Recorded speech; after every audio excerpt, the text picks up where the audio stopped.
Vamos a entrar a la palabra en el día de hoy. Yo sé que están pasando cosas importantes aquí en el país. Las elecciones son algo muy importante. Pero también sé que nuestro llamado de parte del Señor es entender que Dios es el que está en el trono. Por encima de cualquier cosa, por encima de cualquier gobierno, Dios está en el trono y nosotros hacemos lo que Él nos llame a hacer. Es más, si nosotros seguimos el ejemplo de Jesús, entendemos que Jesús entró al mundo en un momento de mucha conmoción, de mucho problema político, porque Él entró dentro de Judea, que era una provincia del Imperio Romano, donde los judíos estaban esperando que el Mesías fuera un líder político que iba a sacar al gobierno romano, que iba a sacarlos de la opresión romana. Ese era su pensar. Y cuando Jesús llega y dice, no, mi reino es espiritual, porque está por encima del gobierno romano.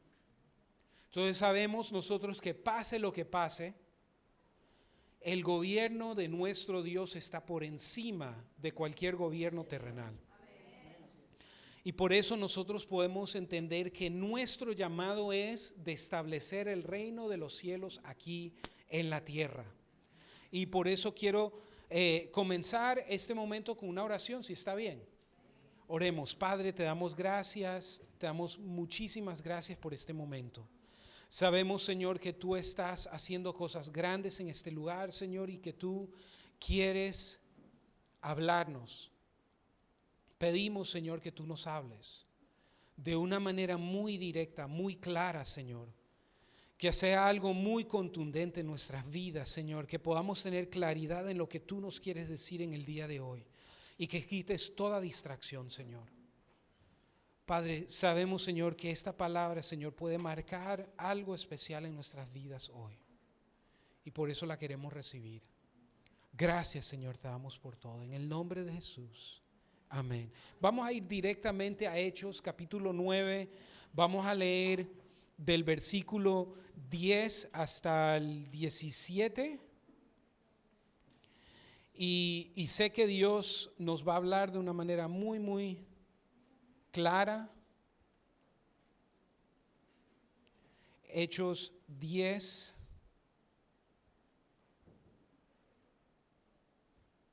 Hechos 9, perdón.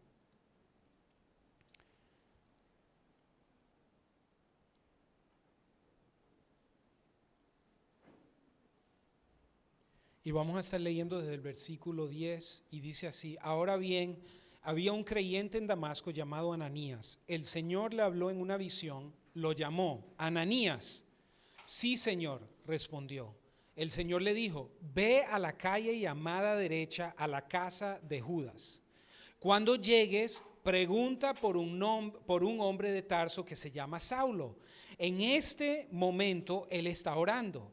Le he mostrado en visión a un hombre llamado Ananías que entra y pone las manos sobre él para que recobre la vista. Pero, Señor, exclamó Ananías, he oído a mucha gente hablar de las cosas terribles que ese hombre les ha hecho a los creyentes de Jerusalén.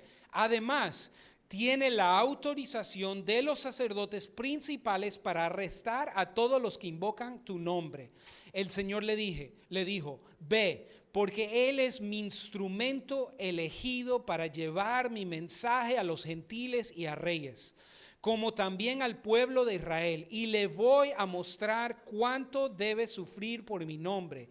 Así que Ananías fue y encontró a Saulo, puso sus manos sobre él y dijo: hermano Saulo, el Señor Jesús, quien se te apareció en el camino, me ha enviado para que recobres la vista y seas lleno del Espíritu Santo. Al instante, algo como escamas cayó de los ojos de Saulo y recobró la vista.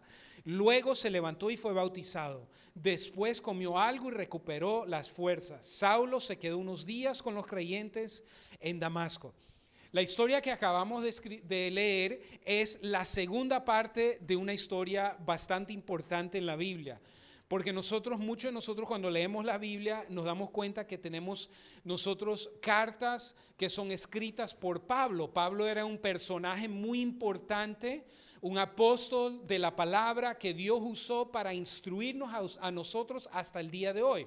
Pero también recordamos que Pablo no comenzó como Pablo, él comenzó como Saulo.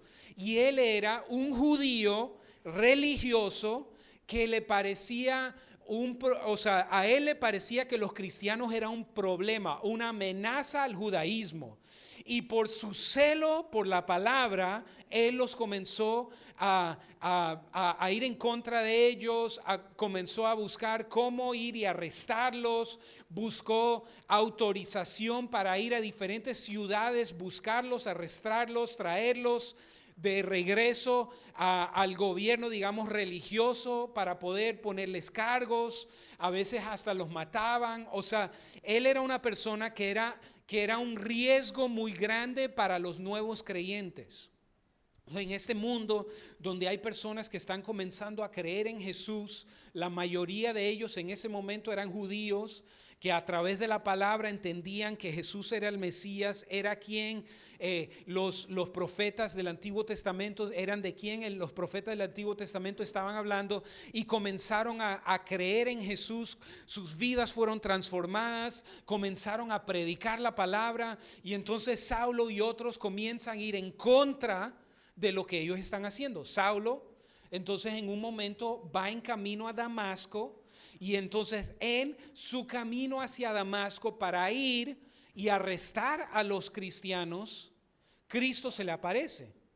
Se le aparece en el camino, y entonces en ese momento cuando Jesús se le aparece, se le fue quitada la vista, no podía ver, y Jesús lo llama, y él en ese momento entiende que Jesús es real.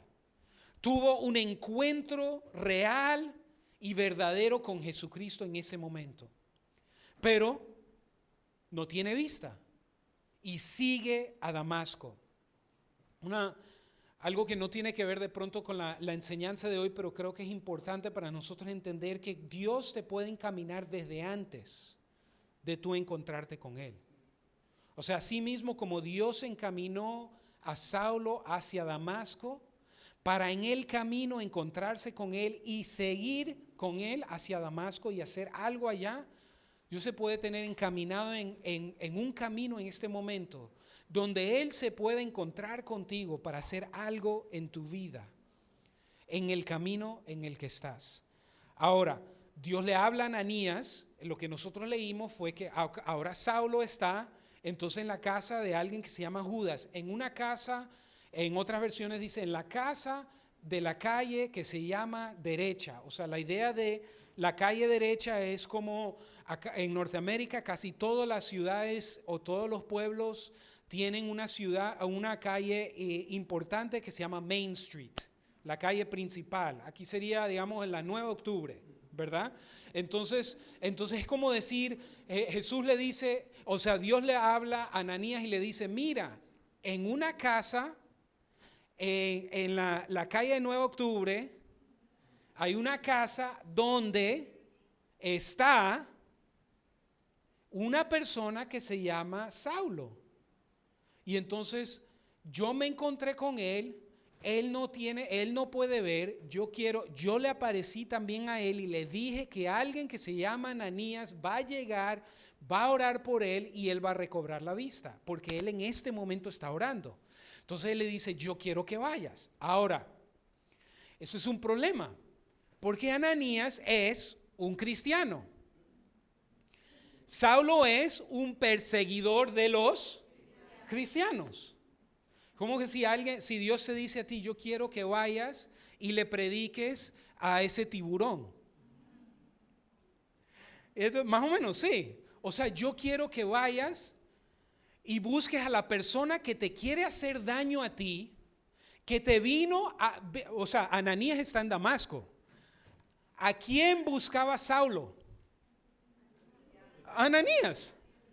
O sea, al que te vino a buscar para perseguirte, para llevarte preso y de pronto incluso para que seas apedreado. Esa persona en este momento está orando y yo quiero que tú vayas a esa casa y que tú llegues ahí y ores por él, que yo lo voy a sanar. Y entonces Ananías le dice a Dios lo que todos nosotros le diríamos a Dios. Espera. Un momento, yo tengo una pregunta. Porque yo no sé si tú sabías, Dios, por si no te llegó la noticia, que este Saulo es malo. O sea, y si él está ciego, me parece a mí que eso es bueno. Y entonces tú quieres que yo vaya y ore por él para que sea sanado. Y Dios le dice, es un instrumento importante para mí. Y entonces Ananías va, Saulo es sanado y poco después comienza su ministerio. Se queda con los discípulos, aprende y comienza su ministerio. Ahora, yo he predicado sobre esta historia muchas veces. Incluso esta misma prédica tuve el privilegio de hacerla en NGC Davie. Pero una de las cosas que nosotros hacemos es que tomamos un punto de referencia. Estos son los secretos de los predicadores, ¿verdad? Nosotros cogemos una porción de la palabra y tenemos que tener como un punto de referencia. Algo como que de qué manera nos vamos a meter a esta porción de la palabra. Y entonces una historia de esto tiene muchos personajes. ¿Cuáles son los personajes? Dígame, ¿cuáles son los personajes en esta historia? Saulo, Ananías, Dios, está Judas también, porque es la casa de Judas, pero también está la casa del lugar donde Dios le dijo a él que tenía que ir.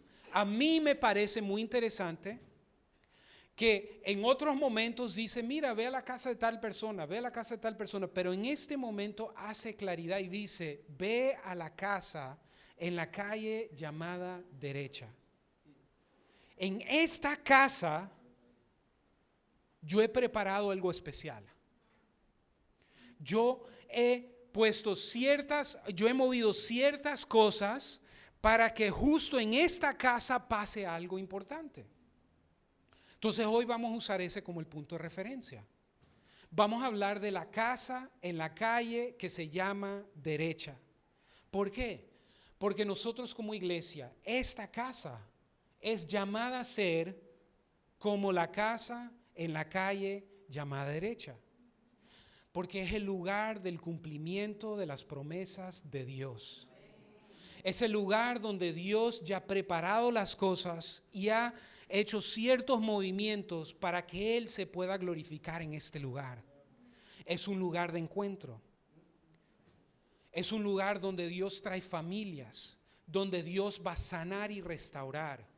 Este es el lugar que Dios ha designado para que los milagros se hagan realidad. Ahora, hay tres descriptores o características que creo que son importantes que nosotros veamos en el día de hoy de esa casa. La casa en la calle llamada derecha. Primero, el peligro. Segundo, el encuentro. Y el tercero, la sanidad. Primero, ¿por qué peligro? Nosotros tenemos que entender que en ese momento Dios estaba llamando a Ananías a una situación peligrosa. Y nosotros a veces tenemos el concepto que Dios está aquí para darnos seguridad y comodidad. Y Dios nos da seguridad dentro de su relación, pero no dentro de las situaciones. Acuérdense que ¿se acuerdan la historia de Jesús en la barca con los discípulos y había una gran tormenta? Y entonces ellos van y tienen que despertar a Jesús porque estaba durmiendo. Él se levanta, ni les hace caso y le dice a la tormenta que ya pare. El milagro grande en esa historia no es que Jesús calmó la tempestad, sino que Jesús estaba en la barca.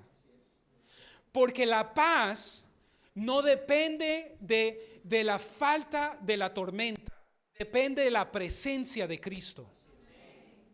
Y entonces nosotros, cuando entendemos eso, entendemos que nuestra seguridad está en Él. Y por ende no tenemos que estar buscando siempre comodidad. Porque es más, Él no nos llama a la comodidad. Él nunca en la Biblia, no hay un versículo en la Biblia que dice, Él dice que Él nos va a dar promesas, que Él nos va a bendecir, que Él va a ser abundante con nosotros. Todo eso es verdad. Pero en ningún momento dice la palabra, llega y dice, mira, y quiero que sepas que de ahora en adelante yo voy a buscar que estés en la mejor comodidad. Yo quiero que de ahora en adelante tú te sientas como que si estás en primera clase en un avión. En ningún momento. Es más, Jesús nos da una promesa que a veces no nos gusta tanto. Y esta es la promesa, que en el mundo tendrás aflicción. Pero yo estoy con ustedes. O sea, nuestra seguridad viene de nuestra relación con Él, pero no de las circunstancias y las situaciones. Es más, Mateo 11:12 dice que nosotros debemos ser violentos.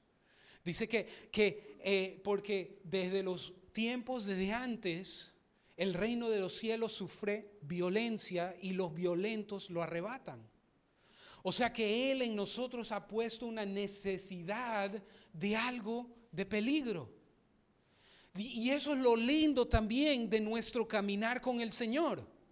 Yo no sé, yo me acuerdo, o sea, ya ustedes se van a dar cuenta de pronto de mi edad, pero mire, yo cuando era mucho más joven venía más seguido al Ecuador y yo recuerdo un lugar que yo no creo que ya existe, que se llamaba Playland Park. ¿Sí existe? No existe.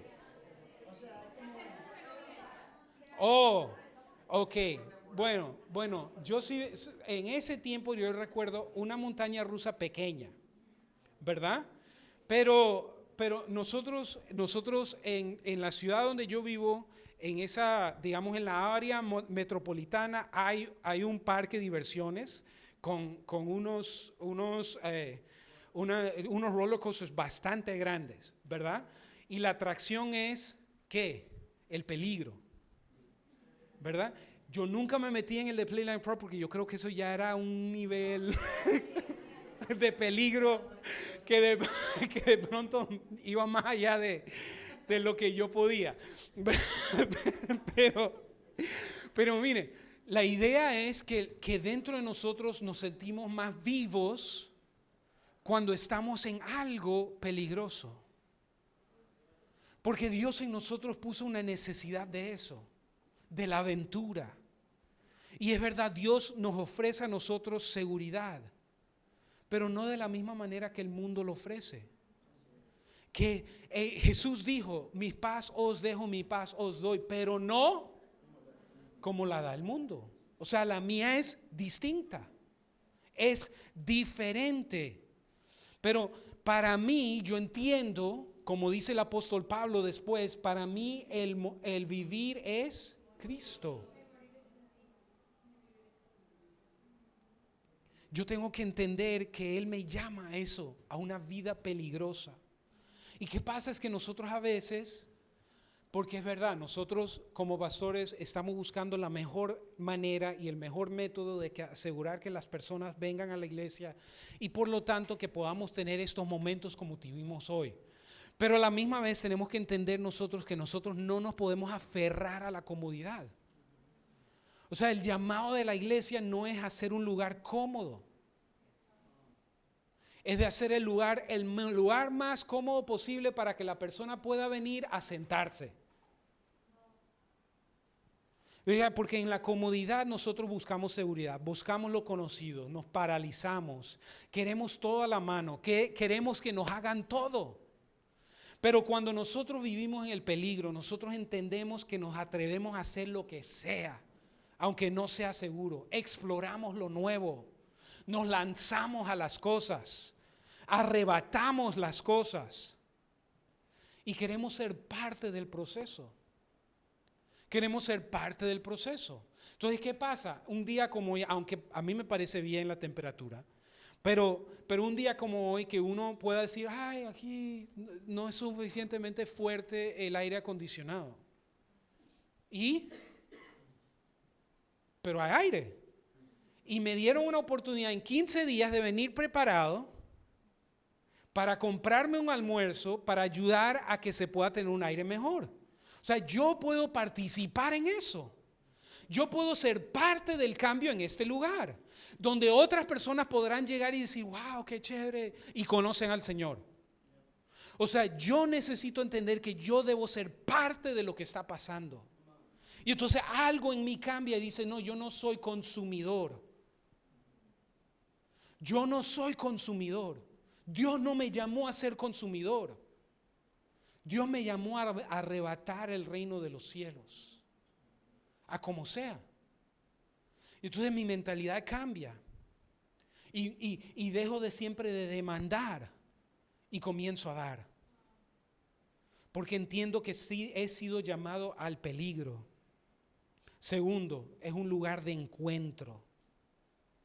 Es un lugar de encuentro sobrenatural.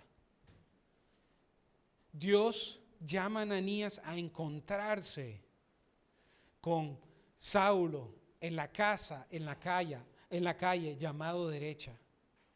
Ese lugar era un lugar que Dios había preparado para que fuera un lugar de encuentro. Esa casa existía para ese encuentro. No se habla de esa casa antes ni se menciona después.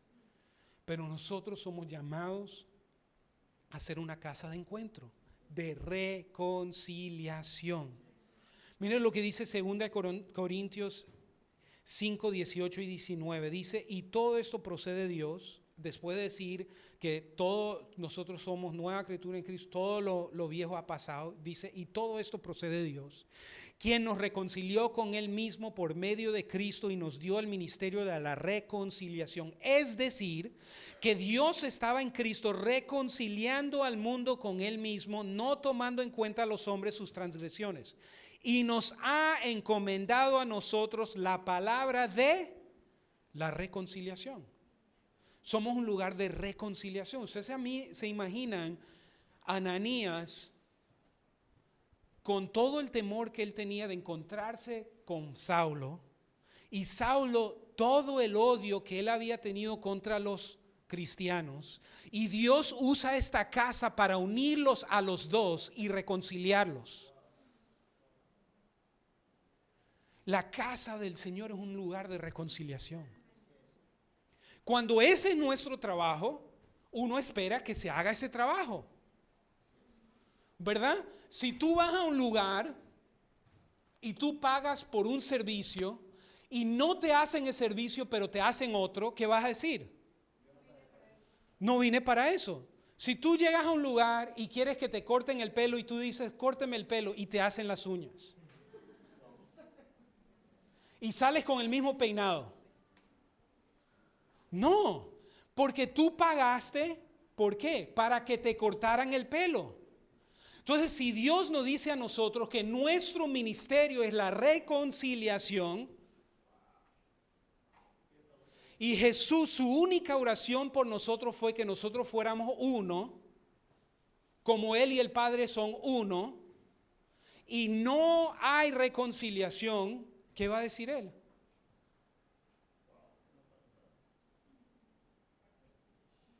¿Qué va a decir? Pero la casa es una casa de reconciliación. Dios ha llamado esta casa a ser una casa de reconciliación y hacer lo que Él quiere hacer a través de nosotros. Tercero, era una casa de sanidad, un lugar de sanidad milagrosa. Dios sanó a Saulo en ese lugar. Dios sanó a Saulo en ese lugar. Nuestro llamado es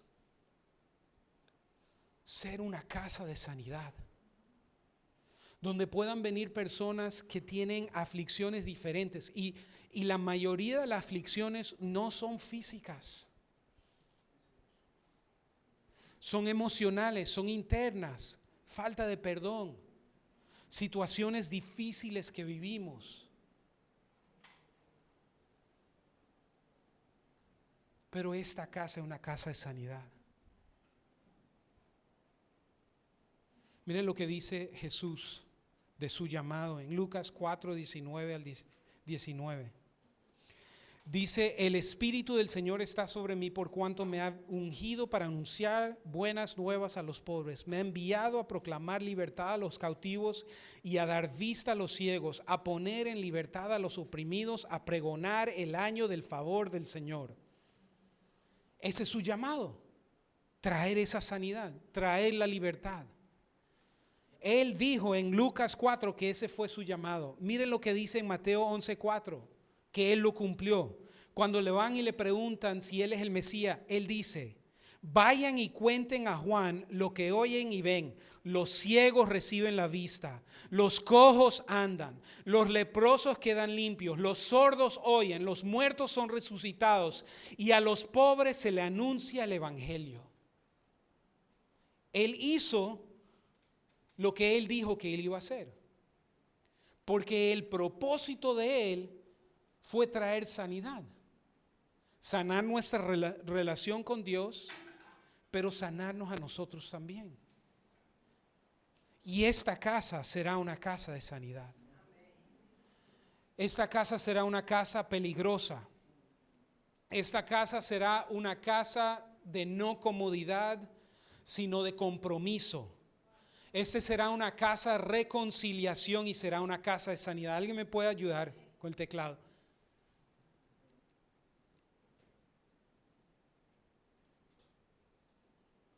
Nosotros somos llamados a ser esa casa. NGC Ecuador es llamada a ser esa casa de sanidad, esa casa de reconciliación, esa casa de peligro, de cosas grandes. Les cuento que nosotros cuando estábamos adorando hoy, yo sentía como un viento y yo decía, o sea, yo miraba a ver si era porque alguien había abierto la puerta o si había un ventilador y no hay ventiladores. ¿Ah?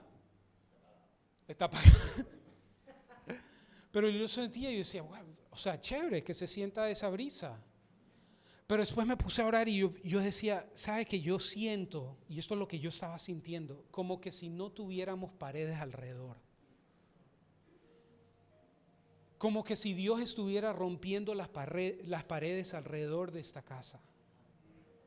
No solo para agrandar, sino también para agrandar su obra a través de su pueblo. Y después vi que ustedes están comenzando los rooms por todas las partes de la ciudad, hasta Durán. Durán City. Y yo decía, de verdad, que Dios está haciendo algo. Pero primero, Él tiene que hacer, antes de hacer algo en esta casa, Él tiene que hacer algo en esta casa.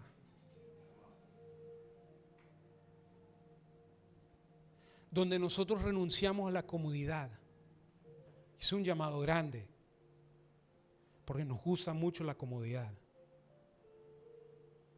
Es más, pagamos por la comodidad.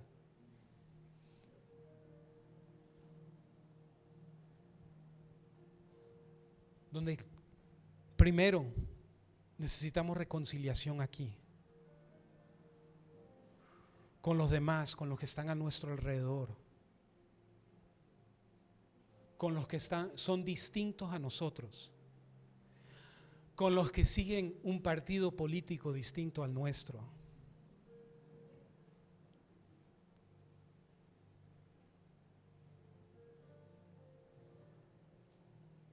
Eso no es algo solo en Ecuador. En todo el mundo ahora hay una polarización con ideologías políticas. Pero pueden haber diferentes ideologías políticas, pero solo hay una iglesia. Solo una iglesia. La reconciliación comienza aquí. La sanidad comienza aquí. Pero nosotros no podemos reconciliarnos con los demás si hay falta de perdón en nuestro corazón, si hay resentimientos, amarguras. Necesitamos sanidad. La palabra dice que Cristo llevó toda nuestra aflicción y nuestra enfermedad a la cruz del Calvario. Que ya nosotros tenemos la vida de Cristo en nosotros. Que el mismo Espíritu que resucitó a Cristo de los muertos vive dentro de nosotros. Eso es todo lo que necesitamos para recibir su sanidad. Decir, sí, yo lo quiero. Yo quiero ser esa casa. Primero aquí y después aquí.